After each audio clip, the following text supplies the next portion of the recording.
তা আমার মনে হয়েছিল মানে প্রধান উপদেষ্টা আপনি জাতিসংঘে সফরের সময় জনাব আখতার হোসেন কেউ সাথে নিয়ে গেছিলেন, তারা হয়তো অনেক কিছু বিষয়ে আপনার কাছ থেকে শিক্ষা পাবেন, আশ্বস্ত হবেন এবং আমরাও শেষে আশ্বস্ত হতে পারবো।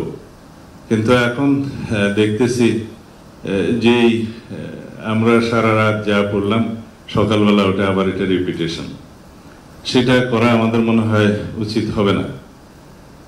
আমাদেরকে আপনার প্রতিশ্রুত সময়ে ফেব্রুয়ারির প্রথমার্ধে অবশ্যই নির্বাচন অনুষ্ঠান করতে হবে, যার কোনো বিকল্প নাই এই জাতির সামনে। দ্বিতীয়, আমি আজকে দফাওয়ারি আপনার সামনে উপস্থাপন করতে চাই। এমন একটা অ্যাটমসফিয়ার আমাদেরকে বজায় রাখতে হবে যে অ্যাটমসফিয়ারে আমরা কখনো পতিত স্বৈরাচারকে আর কখনো এখানে সুযোগ নিতে দেব না। যেভাবেই হোক দীর্ঘদিন অনির্বাচিত অবস্থায় একটা সরকার পরিচালিত হলে যে সমস্ত সমস্যা দিয়ে উৎপত্তি হয় সেটা এখনো হয়েছে। সেই জন্য আমরা বারবার তখন থেকেই পার্সু করতেছিলাম, বলতেছিলাম যে যথাশীঘ্র সম্ভব নির্বাচিত একটি রাজনৈতিক সরকার প্রতিষ্ঠা হওয়া দরকার। তা না হলে পৃথিবীর বিভিন্ন দেশে এ সমস্ত অভ্যুত্থান পরবর্তীতে যা কিছু দেখা হয়েছে, যে সমস্ত সিমটম, সেই সিমটম এই দেশেও উৎপত্তি হবে এবং হয়েছেও তাই।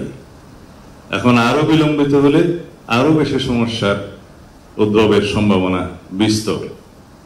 জুলাই জাতীয় সনদ প্রণীত হয়েছে, প্রায় স্বাক্ষরের জন্য অপেক্ষায় আছি। এখানে যে সমস্ত বিষয়ে নোট অফ ডিসেন্ট দেওয়া হয়েছে সেই বিষয়গুলো নোট অফ ডিসেন্ট দেওয়ার জন্য তো মাননীয় উপদেষ্টা আপনি ঐক্যমত্য কমিশনের সকল রাজনৈতিক দলের সাথে আলোচনা করেছেন। যদি এখানে কোনো নোট অফ ডিসেন্ট নাই দেওয়া হতো, কিছু কিছু বিষয় অনৈক্য নাই হতো, তাহলে জাতীয় ঐক্যমত্য কমিশন থেকে যে সমস্ত প্রস্তাব দেয়া হতো সবাই একমত হয়ে যেতাম, আর কোনো আলোচনার প্রয়োজন ছিল না। সমস্ত প্রস্তাবে যদি সবাই একমত হতো আপনাদের আমরা, তাহলে দীর্ঘ এই 12 মাস পর্যন্ত আমাদের এই চর্চার প্রয়োজন হতো না মাননীয় উপদেষ্টা। আর সমস্ত প্রস্তাবগুলো যেগুলো আমার শ্রদ্ধেয় বদিউল আলম মজুমদার সাহেব দিয়েছেন আর কি, এগুলো সব কিতাবে মানায়, বাস্তবের সাথে সেটার অনেক কিছু মিল ছিল না, যেটা আলোচনায় দেখা গিয়েছে। বাংলাদেশের রাজনৈতিক সংস্কৃতিতে এবং রাজনৈতিক ইতিহাসে যেগুলো সম্ভব, আমাদের কালচারাল স্টেটাসে যেগুলো সম্ভব, আমাদের মানবাধিকার পরিস্থিতি যেগুলো সম্ভব, ইভেন জুডিশিয়ারি জাজমেন্টও সেগুলো বিবেচনায় জুডিশিয়ারি জাজমেন্ট দেয়। কারণ এটা ব্রিটিশ নয়, এটা আমেরিকা নয়, এটা বাংলাদেশ। এখানে আমাদের ধর্মীয় কালচারকে বিবেচনায় নিতে হয়, আমাদের সামাজিক কালচারকে বিবেচনায় নিতে হয়, আমাদের দীর্ঘদিনের চর্চিত রাজনৈতিক কালচারকে বিবেচনায় নিতে হয়। সেই জন্য আমরা গ্রাজুয়ালি একটা পর্যায়ে এমন অবস্থায় এসেছি যে আমরা সবাই এখানে আছি আপনার নেতৃত্বে। কেন আছি? যে এমন একটা অ্যাটমসফিয়ার আপনি ক্রিয়েট করতে পেরেছেন, গণ অভ্যুত্থানের মধ্যে দিয়ে ছাত্র জনতা রক্ত দিয়ে এটা ক্রিয়েট করতে পেরেছে যে আজকে সকল রাজনৈতিক দল একটা সৌহার্দ্যপূর্ণ পরিবেশে অম্লমধুর আলোচনা করে একটা সিদ্ধান্তে আসতে পারে। কিন্তু মাননীয় উপদেষ্টা আমাদের কন্টিনিউয়াস সমর্থন আপনার প্রতি ছিল, আছে, কিন্তু এটা কন্ডিশনাল। আমাদের সমর্থন আরো অব্যাহত থাকবে, এটা সীমাহীন নয়। আমরা চাই আপনার নেতৃত্বে একটা ঐতিহাসিক নির্বাচন, এটাই হচ্ছে কন্ডিশন। আপনার প্রতি আমাদের সীমাহীন সমর্থন নয়, আমাদের সীমারেখা আছে। আমরা গণতান্ত্রিক উত্তরণের জন্য এই সীমারেখার মধ্যে আপনাকে সমর্থন দিচ্ছি। আপনি দয়া করে এটা অনুধাবন করার চেষ্টা করবেন। আজকে সচিবালয়ে যে সমস্ত নিয়োগ বদলি পদায়নের জন্য আপনি মন্ত্রী পরিষদ একটা ক্যাবিনেট কমিটি করে দিয়েছেন, এটার কোনো চর্চা নাই, এটার কোনো ট্রেডিশন নাই, এটা কোনো নিয়ম নয়। তারা যা করছে পদোন্নতি বা নিয়োগ বদলির মধ্যে, সেটা ওখানে একটা রাজত্ব সৃষ্টি হয়েছে, আপনি খোঁজ নেবেন। আমরা খুব অসন্তোষ প্রকাশ করছি। তাছাড়া অন্যান্য বিষয়ে যাতে বাংলাদেশের সকল অর্গানে ব্যালেন্স থাকে সেটা আপনাকে চেষ্টা করতে হবে মাননীয় প্রধান উপদেষ্টা। আমরা চাই না প্রতিরক্ষা বাহিনীগুলোর মধ্যে কোন রকমের ভারসাম্যহীনতা নষ্ট হোক, আমরা সেটা এফোর্ড করতে পারবো না এই মুহূর্তে। আমরা চাই আপনার সাথে প্রতিরক্ষা বাহিনীর সুসম্পর্ক বজায় থাকুক, রাষ্ট্রে একটা ব্যালেন্সড অবস্থা থাকতে হবে। আমরা নির্বাচনকে সামনে রেখে কোন রকমের ঝুঁকির মধ্যে আমরা যেতে চাই না, যেতে পারবো না, সেটা আমরা এফোর্ড করতে পারবো না। পতিত স্বৈরাচার এবং তাদের দোসর একটি দেশ এই সুযোগ নেওয়ার জন্য বসে থাকবে। সুতরাং আমাদেরকে একদম অতি বিপ্লবী হলেও চলবে না, আমাদেরকে বাস্তবতার নিরিখে আমাদের পদক্ষেপটা দিতে হবে। আমি যারা নোট অফ ডিসেন্টের বিষয়ে কথা বলছে তাদের উদ্দেশ্যে বলছি যে নোট অফ ডিসেন্ট যেগুলো দেওয়া হয়েছে এগুলোর স্বাধীনতা তো আপনারাই দিয়েছেন আলাপ আলোচনার মধ্যে দিয়ে, এবং এখানে আমরা একত্রিত হয়েছিলাম যে আমরা সবাই আলোচনা করব এভাবেই যে আমরা মাননীয় প্রধান উপদেষ্টা প্রথম দিন থেকে যেটা বলেছে যে রাজনৈতিক দল সমূহ যে সমস্ত বিষয়ে ঐক্যমত্য পোষণ করতে পারবে সেগুলো সংকলিত হয়ে সে একটা জাতীয় সনদ হবে, এবং এই জাতীয় সনদটা পরবর্তী নির্বাচিত পার্লামেন্টে বাস্তবায়িত হবে। তার আগ পর্যন্ত এই সরকারের হাতে যেগুলো করার ক্ষমতা থাকবে অর্ডিন্যান্স জারির মধ্য দিয়ে বা নির্বাহী আদেশের মধ্য দিয়ে সেগুলো বাস্তবায়িত ইতিমধ্যেই হবে এবং হচ্ছে প্রতিনিয়ত। সুতরাং একটা সংসদ অতি অবশ্যই জরুরি সেগুলো বাস্তবায়নের জন্য। এখন কেউ বলছে এই সংসদকে কনস্টিটিউয়েন্ট পাওয়ার দিতে হবে, সেই জন্য অনেক কষ্ট করে একটা পদ্ধতি বের করেছে বহুদিনের মানে ব্রেইন স্টর্মিং এর মধ্য দিয়ে। সেটা কি হতে পারে? সোভারেইন অথরিটির ডিরাইভ করবে সোভারেইন অথরিটি থেকে সেই কনস্টিটিউয়েন্ট পাওয়ার, কিন্তু সেই পার্লামেন্টকে আমরা কনস্টিটিউয়েন্ট অ্যাসেম্বলি বলছি না, সাধারণ জাতীয় সংসদ নির্বাচন হচ্ছে সেটা, কিন্তু পাওয়ারটা থাকতেছে যদি আমরা একই সাথে গণভোটের মধ্য দিয়ে কনস্টিটিউয়েন্ট পাওয়ার যারা দিতে পারে আর্টিকেল 7 অনুসারে সেই জনগণের, তারা রিপাবলিকের সর্বময় ক্ষমতার মালিক, তাদের পক্ষ থেকে যখন সেটা কনসেন্ট আসবে তখন সেটা কনস্টিটিউয়েন্ট পাওয়ার হচ্ছে, এবং সেই কনস্টিটিউয়েন্ট পাওয়ার অনুবলে আমরা সেগুলো করতে বাধ্য হব। যারা পার্লামেন্টে যাবে তাদের উপরে ইম্পোজ করা হচ্ছে, কেউ এদিক থেকে নড়তে পারবে না। হ্যাঁ, সেই পার্লামেন্ট তার বাইরেও অনেক অ্যামেন্ডমেন্ট নিতে পারবে রাজনৈতিক অঙ্গীকার অনুসারে, জনমতের ভিত্তিতে আলাপ আলোচনার মধ্যে দিয়ে, বাট এগুলো তাদেরকে অবশ্যই নিতে হবে। সেটা ওখানে হচ্ছে, এই প্রক্রিয়ায় আমরা গেলাম। এখন একটা জাতীয় সংসদ নির্বাচনের 4 মাস বাকি, তার মধ্যে 2 মাস আগে তফসিল ঘোষণা করতে হবে, তার আগে থাকে 1.5-2 মাস। সেই সময়ের মধ্যে আরেকটা বিশাল আয়োজন জাতীয় সংসদের মধ্যে আয়োজন করা মাননীয় উপদেষ্টা বাংলাদেশের প্রেক্ষিতে সেটা কতটুকু বাস্তবায়ন এবং ফলাফলে কি? সারা সমগ্র দেশের জনগণ সংস্কারের জন্য বসে আছে, সংস্কারের পক্ষে সমস্ত রাজনৈতিক দল, সংস্কারের পক্ষে জাতি পক্ষে। এখানে নেগেটিভ ভোট কয়টা পড়বে হাতে গোনা যাবে, সবাই পজিটিভই দেবে। বাকি রইল নোট অফ কনসেন্টের জন্য। মাননীয় প্রধান উপদেষ্টা বলাই আছে যে সমস্ত রাজনৈতিক দল নির্বাচনী ইশতেহারে নোট অফ ডিসেন্ট গুলো উল্লেখ করে জনগণের ম্যান্ডেট প্রাপ্ত হবে, তারা সেইভাবে নোট অফ ডিসেন্ট গুলো বাস্তবায়ন করতে পারবে। এখন আমাদের কিছু নোট অফ ডিসেন্ট আছে, অন্য একটা দলের কিছু নোট অফ ডিসেন্ট আছে, তারা যদি সংসদে ম্যান্ডেট প্রাপ্ত হয়ে যায়, সেরকম মেজরিটি পায়, তাহলে তারা সেটা বাস্তবায়ন করবে। আমরা খুব বেশি বিষয় ওখানে উল্লেখ করিনি, কয়েকটা বিষয় আছে বাস্তবতার ভিত্তিতে করেছি। আমরা 70 অনুচ্ছেদে যখন প্রথম অনুচ্ছেদ 70 অনুচ্ছেদে আমরাই রাজি হই প্রথম নোট অফ ডিসেন্ট সহকারে, যে হ্যাঁ এমপিদের স্বাধীনতা 2 ক্ষেত্রে থাকবে না, অর্থ বিল এবং আস্থা ভোট।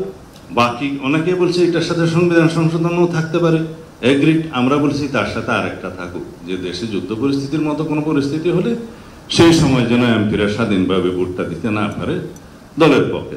এটা খুব মেজর কিছু নয়। প্রধান বিচারপতি নিয়োগের ক্ষেত্রেও একই। কেউ বলেছে আপিলের ডিভিশন থেকে নিয়োগ করতে হবে, সেটা একটা ডেভেলপমেন্ট। আগে সেই বাধ্যবাধকতা ছিল না, যে কাউকে বানানো যেত। আমরা বলছি এটা এগ্রি, কিন্তু 2 জনের অপশনটা প্রেসিডেন্টের হাতে থাকা এই জন্যই ভালো, যে হঠাৎ করে যদি কেউ সিনহার মতো লোক এসে যায় সেই ক্ষেত্রে একটা অসুবিধায় পড়তে হবে জাতিকে।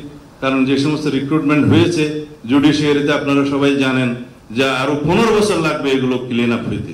তো সুতরাং একটা অপশন থাকলো, এগুলোই নোট অফ ডিসেন্ট ছোটখাটো। আমরা বলেছি আমরা দ্বিতীয় চেম্বার চাই, আপার হাউস চাই, 100 সদস্যের চাই, কিন্তু সেই নিয়োগ প্রক্রিয়া বা মনোনয়ন প্রক্রিয়া বা নির্বাচন প্রক্রিয়া নিয়ে একটু নোট অফ ডিসেন্ট আছে, 2 রকম প্রক্রিয়া আছে। এগুলোই সামান্য নোট অফ ডিসেন্ট। এখন যদি প্রতিটা প্রশ্ন গণভোটে আসে, সেই গণভোট একটা অসংখ্য প্রশ্নাবলীর একটা সংকলিত বই হয়ে যাবে, আর ব্যালট থাকবে না।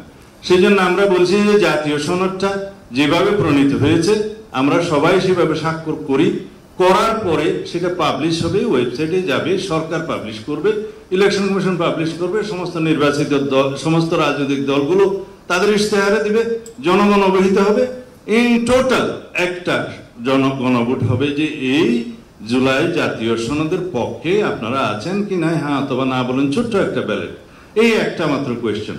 এখন যদি এই জুলাই মানে গণভোটটা যদি আগে হবে না পরে হবে, এটা তো ঘটনা একই, এটা তাল দপ করিয়া পড়িলেও না পড়িয়া দপ করিলেও কথা তো একই, এটা হ্যাঁ বলবে অথবা না বলবে।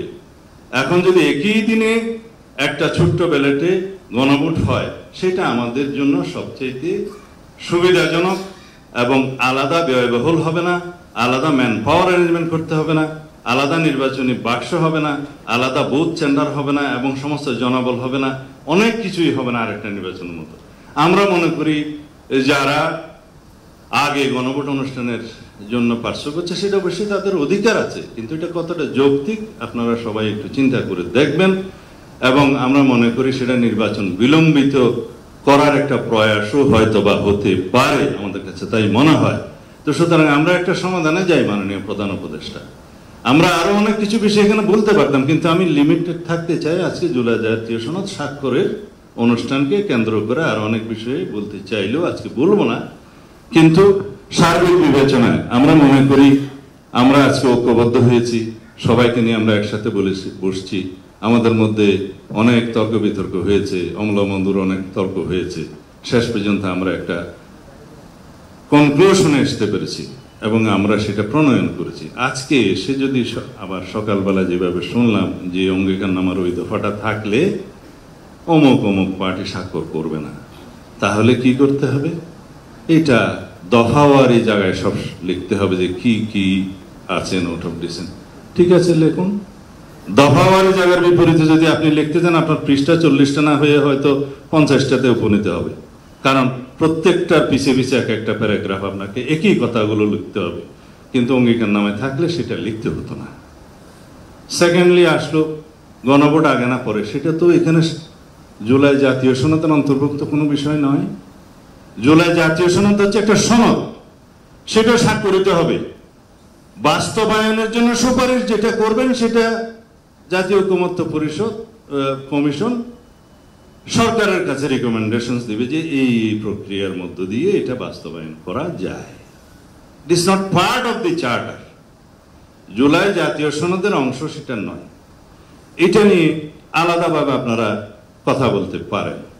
তো বাকি রইল এখন আমরা কিভাবে জাতির সামনে এই জিনিসটা উপস্থাপন করতে পারি, সেটার বিষয়ে আপনারা যদি আমাদের এই সমস্ত আলাপ আলোচনার প্রেক্ষিতে সন্তুষ্ট না হন, মাননীয় প্রধান উপদেষ্টা আপনি আজকে বলতে পারেন যে আপনার সিদ্ধান্ত কি। আমরা সবসময় আপনার সিদ্ধান্তের প্রতি সবসময় শ্রদ্ধাশীল। আশা করি আপনি জাতির ঐক্যের প্রতীক হিসাবে এবং বিশ্বের একজন বরেণ্য ব্যক্তিত্ব হিসাবে আপনি আপনার সিদ্ধান্তটা প্রকাশ করবেন। আমরা 17 তারিখে 4টার সময় জুলাই জাতীয় সনদে স্বাক্ষর করার জন্য প্রস্তুত আছি এবং আশা করি যেভাবে আমরা একত্রিত হয়েছি, একমত হয়েছি, চার্টারে আমরা with note of dissent clearly আমরা আটার করি, সেইভাবে আমরা সেটা দস্তখত করি, তাহলে পরে আমরা বিশ্বের কাছে একটা নজির স্থাপন করতে পারবো।